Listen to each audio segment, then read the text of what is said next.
ஐயோ, என் வாழ்க்கையில் ஒரு நிம்மதி இல்லை, சமாதானம் இல்லை. நான் என்ன செய்யுதுன்னே தெரியலையே. எங்கே போனால் எனக்கு நிம்மதி கிடைக்கும்னு தெரியலையே. நான் எங்கே போய் நிம்மதியை தேட? ஐயோ, என் வாழ்க்கையில் ஒரு நிம்மதி இல்லை, சமாதானம் இல்லை. நான் எங்கே போய் நிம்மதியை தேட? பிரகாசி அக்கா, நல்லா இருக்குதுங்களா? ஆமாம், நல்லா இருக்கேன். நீங்கள் நல்லா இருக்கீங்களா? ஆமாம். என்ன சோகமாக இருந்தது போல இருக்கு? ஆமாம், என் வாழ்க்கையில் ஒரு நிம்மதி இல்லை, சமாதானம் இல்லை. எங்கே போனால் எனக்கு நிம்மதி கிடைக்கும்னே தெரியல. அதுதான் ஒரே புலப்பமாக புலம்பிகிட்டு இருக்கேன். மதுரைக்கு போமா, அங்கே போய் கடவுளை வேண்டுனா நிம்மதி கிடைக்கும். மதுரைக்கு போனால் நிம்மதி கிடைக்குமா? ஆமாம்.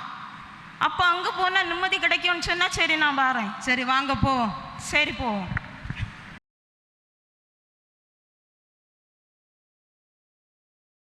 மதுரைக்கு போனால் நிம்மதி கிடைக்கும்னு சொன்னாங்க.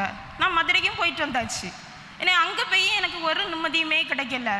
ஒரே டென்ஷனாக இருக்குது. எப்போவுமே எனக்கு நைட்டு தூக்கம் இல்லை. எப்போவுமே எனக்கு ஒரே டென்ஷனாக இருக்குது. எனக்கு இனி எங்கே போனால் நிம்மதி கிடைக்கும்?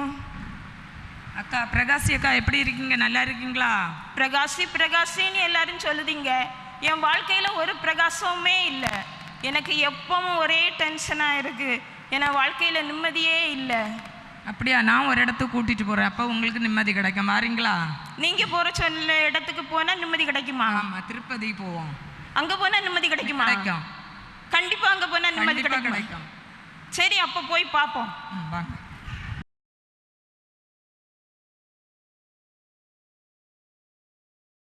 மதுரைக்கு போனால் நிம்மதி கிடைக்கும்னு சொன்னாங்க. அங்கே போய் நிம்மதி கிடைக்கல. இப்போ அவங்க சொன்னாங்கன்னு நம்பி திருப்பதிக்கு போய் பார்த்தேன். அங்கே போய் எனக்கு நிம்மதி கிடைக்கல. இனி எங்கே போனால் நிம்மதி கிடைக்கும்னு எனக்கு தெரியலையே. ஐயோ, எனக்கு வாழ்க்கையில் நிம்மதி இல்லையே, சமாதானம் இல்லை, சந்தோஷம் இல்லை. நான் எங்கே போனால் நிம்மதி கிடைக்கும்? பிரகாசி அக்கா, நல்லா இருக்குதுங்களா? நல்லா இருக்கேன். நீங்கள் நல்லா இருக்கீங்களா? சரி, ஏன் வருத்தத்தோடு இருக்கிறீங்க? ஆமாம், எனக்கு ஒரு சந்தோஷமே இல்லை. நான் எங்கே போனால் நிம்மதி கிடைக்கும்னே எனக்கு தெரியல. மதுரைக்கு போனால் நிம்மதி கிடைக்கும்னு சொன்னாங்க. அங்கே போயிட்டு வந்தாச்சு. அங்கே போய் எனக்கு நிம்மதி கிடைக்கல. அங்கே போனால் நிம்மதி கிடைக்கும், இங்கே போனால் நிம்மதி கிடைக்கும்னு சொன்னாங்க. எங்கே போய் எனக்கு இதுவரை நிம்மதியே கிடைக்கல. சரி, வேளாங்கண்ணி போமா, நிம்மதி கிடைக்கும். வேளாங்கண்ணிக்கு போயிட்டா நிம்மதி கிடைக்குமா? சரி, அப்போ வேளாங்கண்ணிக்கு போனால் நிம்மதி கிடைக்கும்னு சொன்னால் நான் வேளாங்கண்ணிக்கு வர்றேன். சரி, பாருங்கள், இருவரும் புறப்படுவோம்.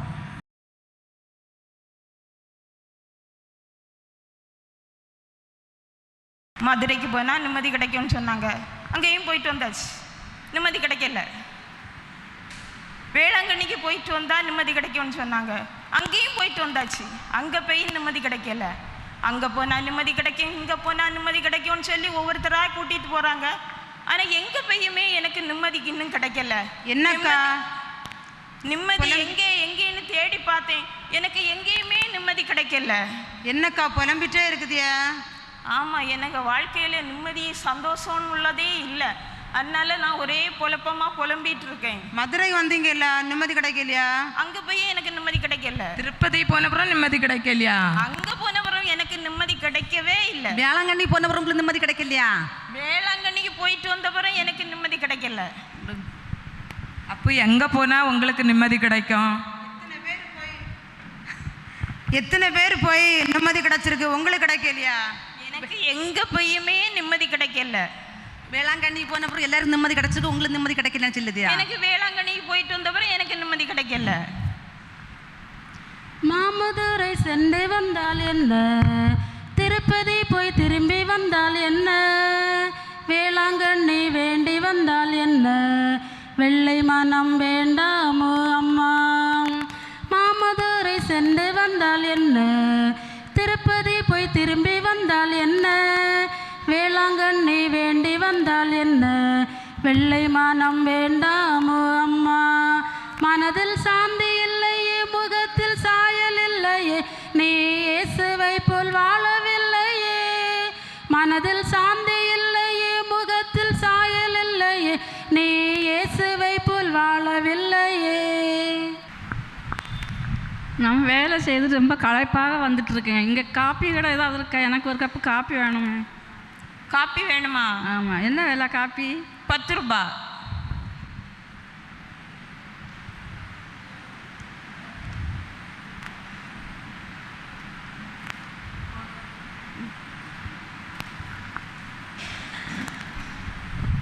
எங்கே அது கடை இருக்கான்னு பார்க்கணும், வந்து சாதனை வாங்கணும் எனக்கு. எங்கே கடை இருக்கா? இங்கே இருக்கு கடை. கடலை இருக்குதா? கடலை இருக்கு. என்ன கடலை வேணும்? சுண்டல் கடலை வேணும். பட்டாணி கடலை இருக்கு, சுண்டல் கடலை இருக்கு. சுண்டல் கடலை வேணும். அரை கிலோ தாங்க. சரி. என்ன விலை அரை கிலோ? 50 ரூபா.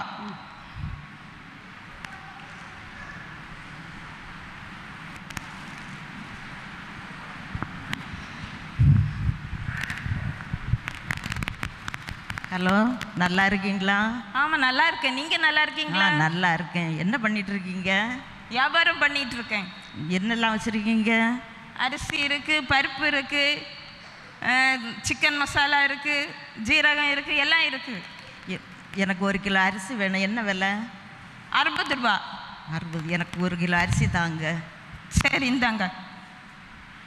ரூபா தாங்க.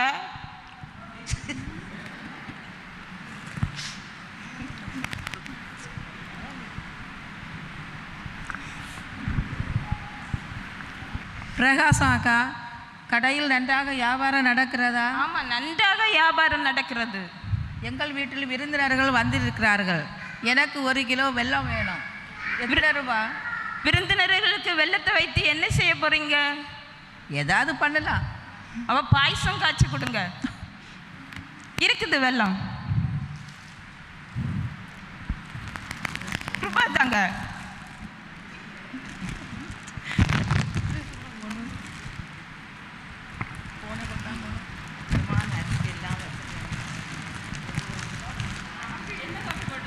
குடிச்சவே முடியலை. காப்பி கொஞ்சமாக டேஸ்ட் இல்லாமல் இருக்குது. நான் பசியோடு வந்து களைப்பாக வந்து குடித்தேன். அந்த நேரம் வாங்கி குடித்தேன். ஆனால் எந்த விதமே இல்லை. நீங்கள் ரூபா தந்தானே நான் வாங்கினேன். இது நீங்கள் அந்த நேரம் எனக்கு நல்ல டயர்டாக இருக்குது, களைப்பாக இருக்குது, எனக்கு மயக்கமாக வருதுன்னு சொல்லிட்டு வந்தீங்க.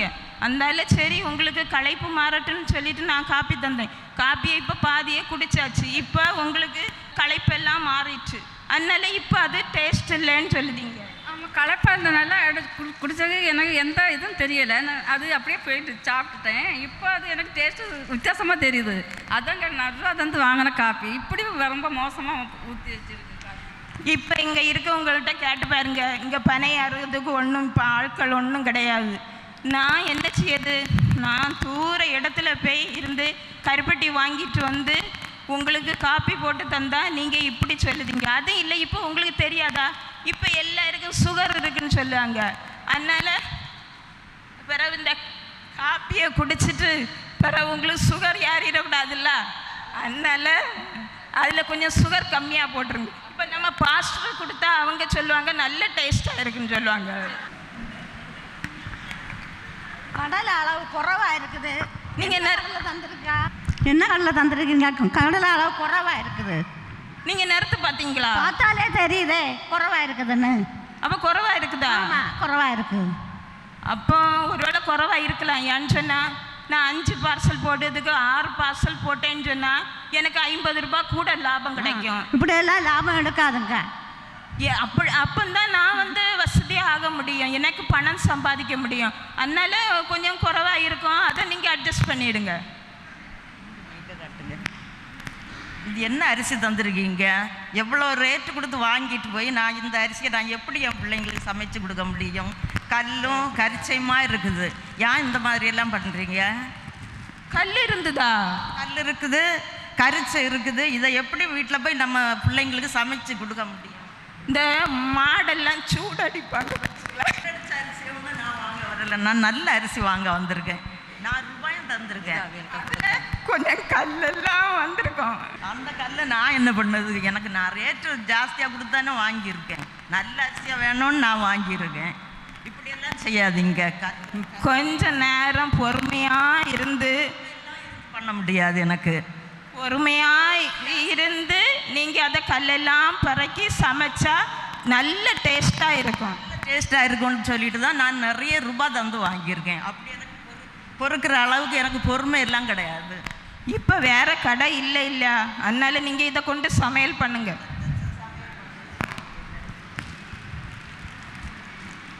வெள்ளத்தில் அவ்வளவும் புழுவாக இருக்குது. என்ன இது தந்துருக்குதியா?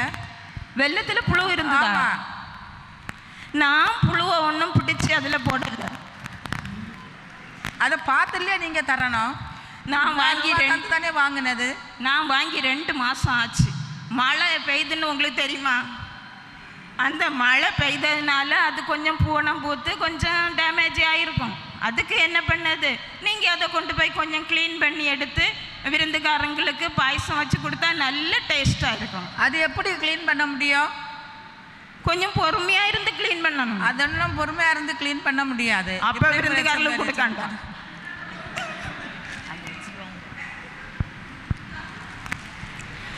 காப்பியிலே கலந்திருப்பதென்ன, கடலை அளவை குறைத்து விற்பதென்ன, அரிசியிலே கலக்கும் கற்கள் என்ன, வெள்ளத்திலும் புழுவெல்லாம் என்ன.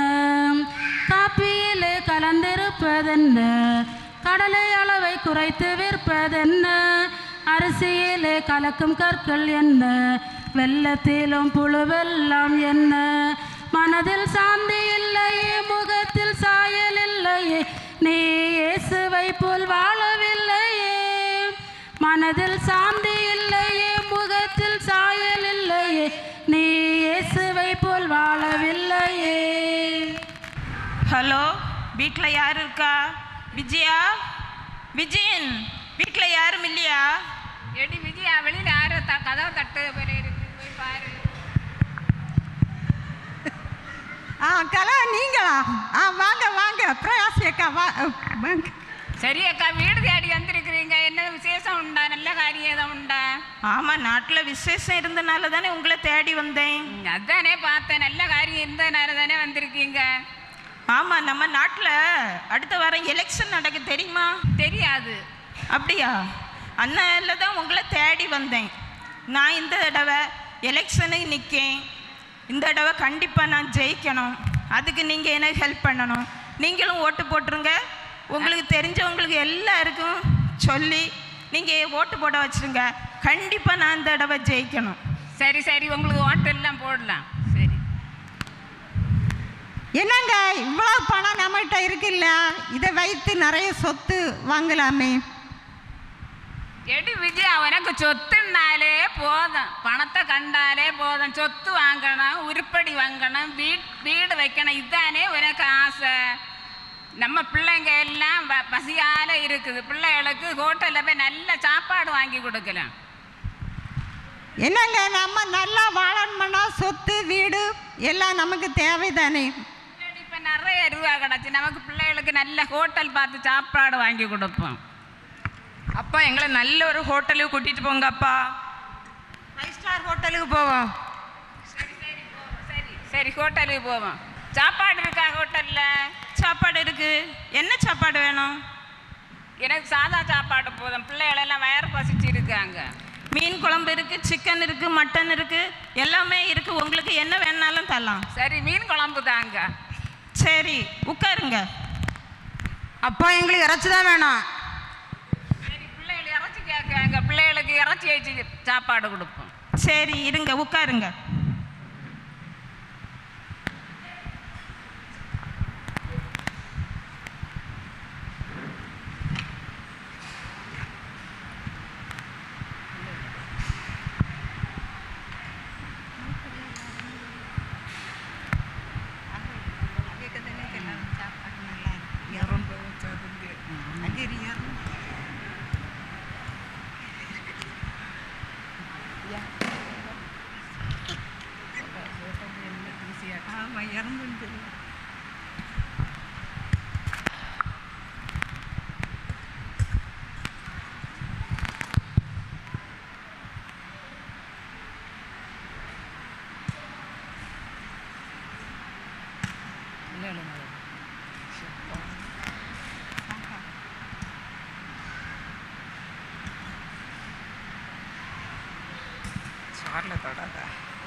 எப்போ இது எப்படி இருக்கு சோறு? என்ன நல்ல ஹோட்டலுக்கு கூட்டிகிட்டு போச்சுன்னா ஐயமாத்த ஹோட்டலுக்கு கூட்டிகிட்டு போயிட்டு நாங்கள் சிக்கன் கேட்டால் இதை வாங்கி தந்துருக்கியாவே. நீங்களே வச்சு தின்னுங்க அண்ணா. அம்மா நீங்கள் சாப்பிட்டு பாருங்கம்மா, நல்லாவே இல்லை.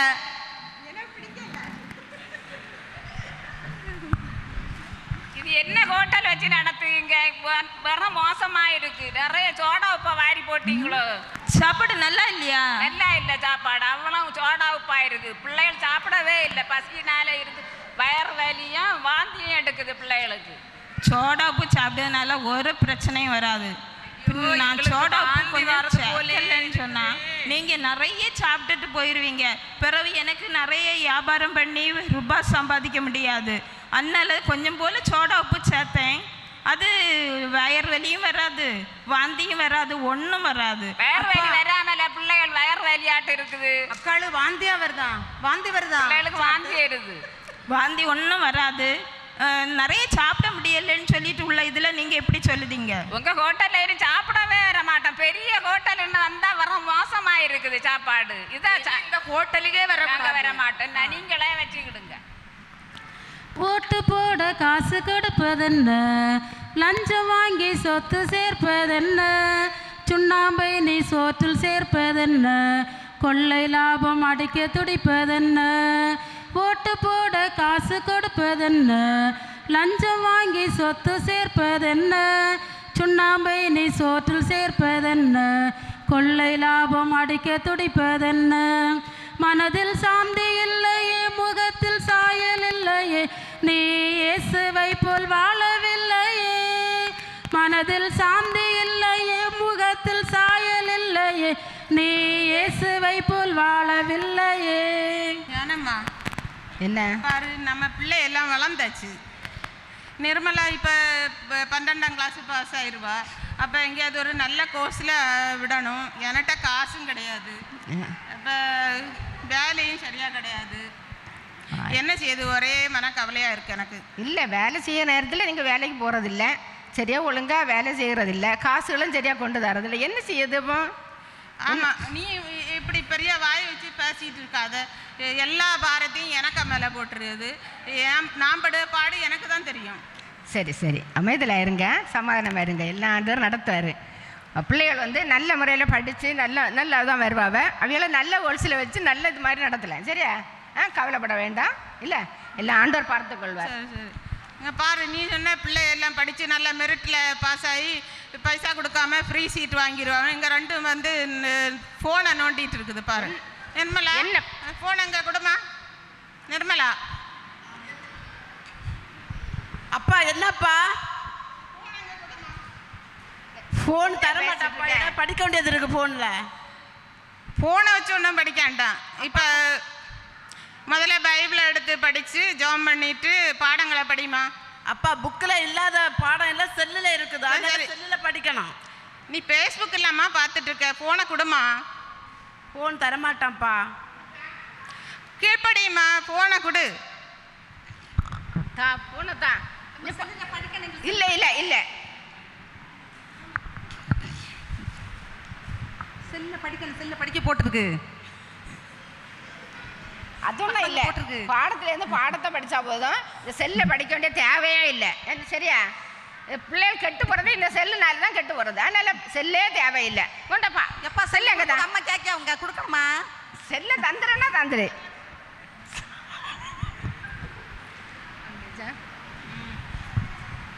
நீங்கள் இப்போ ஜெபம் பண்ணிட்டு பைபிள் வாசிச்சுட்டு கழிஞ்ச சண்டேஸ் கிளாஸில் படித்து தந்த வசனத்தையும் சொல்லிட்டு பாடங்களை படிங்க. சரி அப்பா, நான் ஜெபம் பண்ணி. இயேசு தேவனே, என் ஜீவனே, ஏழை பிள்ளை நான், என்னை ரட்சியும் சுவாமி. ஆமென். வசனத்தை சொல்லு பிரேமா. உன்னதமான ஒரு நில் சர்வ வல்ல நில் தங்குவார். ஹலோ சுந்தரம், சுந்தரம் வீட்டில் ஆள் இல்லையா? ஓ, யாரோ வந்திருக்காங்க. பிள்ளைய படிக்கிற நேரம் எங்கே வந்து நீ பேசிகிட்டே இருப்பாங்க. இந்த பிள்ளைய படிக்குமா, எக்ஸாம் டைம் வேறு. ஞானம்மா போய் பாரு யாரு கதை தட்டுறான்னு. யாரு இங்கே யார் இருக்கா? நீங்களா? வாங்க. என்ன விசேஷம்? வாங்க உட்காருங்க. என்ன விசேஷம் என்ன உண்டா? ஆமாம், விசேஷம் இருந்ததுனால தானே வந்தேன் உங்களை தேடி. அப்படியா? ஆமாம். அங்கே நாட்டில் எல்லாம் என்ன நடக்கிறது? எப்படி இருக்கு? நாடெல்லாம் நல்ல டீசெண்டாக இருக்குது. இப்போ எலெக்ஷன் நடந்தது. அதில் நான் ஓட்டு இந்த எலெக்ஷனுக்கு நின்று எனக்கு பாஸ் ஆச்சு. எனக்கு இப்போ தலைவர் பதவி கிடைச்சிருக்கு. அப்படியா? ஆமாம். வேற ஏதாவது உண்டா? வேற எல்லா பதவியும் எல்லாருக்கும் கொடுத்தாச்சு. அப்படியா? ஆமாம். ஓ, எல்லாம் தெரியுமே, உங்களுக்கு எல்லாம் தெரியுமே, அப்படிதான் நடக்கும் அப்படின்னு தெரியும் இல்லை? நீ சும்மா இரு ஞானம்மா. உனக்கு பதவி வேண்டாம், ஒன்றும் வேண்டாம். நம்ம உண்டு, நம்ம குடும்பம் உண்டுன்னு இருக்கணும். கடவுளுக்கு பயந்து, கடவுள் என்ன சொல்லியிருக்காரு? முதலாவது தேவனுடைய ராஜ்யத்தையும் அவருடைய நீதியையும் தேடுங்கள், அப்பொழுது எல்லாம் கூட கொடுக்கப்படும் என்று. நாம் கடவுளுக்கு பயந்து வாழும்போது நாம் எல்லாம் ஆசீர்வாதமாக இருக்கலாம். இவர்கள் எல்லாம் இப்படி தான் பக்திமானாய் நடித்து பதவி ஆசை கொண்டு நடப்பார்கள். ஞானம்மா, உங்களுக்கு பதவி கிடைக்கலன்னு நீங்கள் கவலைப்படாதீங்க. இந்த பதவியெல்லாம் வேஸ்ட்டு. அதனால் நீங்கள் கடவுளுக்கு பிரியமாக நடந்து கடவுளுடைய வழியில் நீங்கள் நடைங்க. அப்பொழுது நாமும் நம்முடைய குடும்பமும் நம்முடைய நாடும் நல்ல வளம் பெறும். கடவுள் தாமே நம்மளை எல்லாரையும் ஆசீர்வதிப்பாராக. குழுவிலே நடக்கும் குழப்பம் என்ன? தெரு தெருவாய் அலைந்து திரிவதென்ன? பதவி ஆசை பிடித்து அலைவதென்ன? பக்திமானாய் நடித்து வாழ்வதென்ன? குழுவிலே நடக்கும் குழப்பம் என்ன? தெரு தெருவாய் அலைந்து திரிவதென்ன? பதவி ஆசை பிடித்து அலைவதென்ன? பக்திமானாய் நடித்து வாழ்வதென்ன? மனதில் சாந்தி இல்லையே, முகத்தில் சாயல் இல்லையே, நீ இயேசுவை போல் வாழவில்லையே. மனதில் சாந்தி இல்லையே, முகத்தில் சாயல் இல்லையே, நீ இயேசுவை போல் வாழவில்லையே. அன்புக்குரியவர்களே, இன்று நாம் வாழுகின்ற சமூகத்தில் பல்வேறு விதமான தீமைகள் அரங்கேறி வருகின்றன. நம்மை அறியாமலேயே நாமும் அத்தீமைகளுக்குள் சிக்கிக் கொள்கிறோம். இதனை இந்த நாடகம் சுட்டி காட்டுகிறது.